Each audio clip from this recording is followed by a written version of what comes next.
Weather update tayo mga kapatid. Tag-ulan na.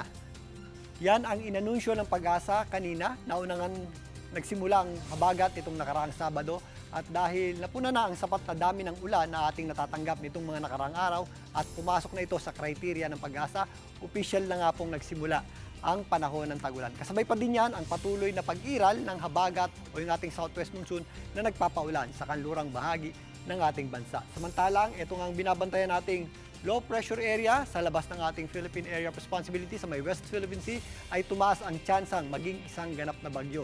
Yan po ay posibleng makapasok sa loob ng ating Area of Responsibility ngayong gabi hanggang bukas ng madaling araw. At makapasok na po yan sa ating PAR, ito po ay tatawaging Bagyong Esther. Sa ngayon, nababawasan po yung ating mga pagulan dahil pumupunta yung ating habagat o southwest monsoon dito po sa ating LPA. Pero if lumakas pa po yan at maging bagyo na at if makatawid na po yan dito sa kabilang banda, madadagdagan po muli yung ating mga pagulan. Sa ngayon, wala po itong direktang epekto sa ating bansa at yan po ay huling namata ng Pag-asa sa layong 355 kilometers west ng Calayan, Cagayan. At medyo malayo nga yan sa ating bansa at yung ating habagat pa rin o southwest monsoon ang nagpapaulan, particularly dito po sa kanlurang bahagi ng Luzon, particularly nga dito sa western section ng Central at western section ng Northern Luzon. Sa ngayon, dito po sa malaking bahagi ng Mindanao, mainit at malinsangan po ang ating panahon dyan. At if ever wala po tayong mga pagulan, matinding heat index pa rin po ang ating aasahan. Pero pagsapit po ng hapon, paminsan-minsan meron tayong mga nararanasang pagulan at thunderstorms. Again, doble ingat po tayo kapag meron tayong mga thunderstorms dahil kahit hindi po yan nagtatagal, yan po ay posible pa rin po magpaba dahil biglang buhos po yan ng malakas na pagulan na may kasamang minsang pagkulog at pagkidlat. Ganun din po ang ating aasahang panahon sa malaking bahagi ng Visayas. Nabawasan na rin po yung ating mga pagulan sa Western Visayas.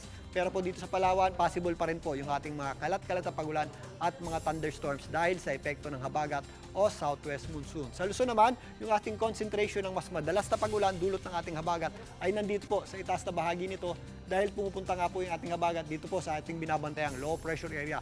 Possible po yung ating mga paminsang-minsang pagulan na may kasamang pagkulog at pagkidlat dito po sa Ilocos region. Kasama na rin po dyan ang Pangasinan at La Union.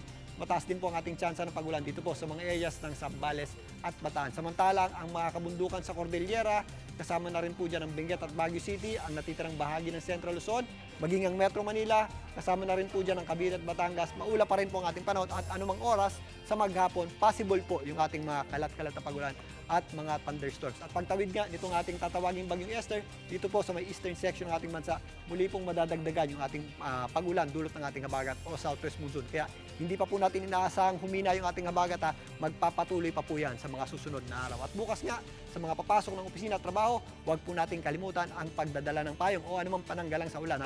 Maula pa rin po ang ating panahon, although minsan sumisili po yung ating araw. Medyo mababa pa yung ating chance ng pagulan sa umaga, pero any time of the day, possible po tayong makaranas ng mga dagliang mga pagulan. At kung meron po tayong thunderstorms, biglang buhos pa rin po yan ng malakas na pagulan na posible pong magpaba sa mga low-lying areas, mga sirang kalsada at mabababang kalsada at posible rin po yung magdulot ng matinding traffic bandang uwian. Kaya maghanda rin po tayo dyan, mga kapatid. At yan muna latest sa ating lagi ng panahon. Muli ito po ang inyong weather frontliner, Alvin Puran. Lagi may panahon para sa iyo. Mga kapatid, Julius Babaw po. Para sa komprehensibo at makabuluhang balitaan at talakayan, mag-follow at mag-subscribe na sa social media pages ng News 5.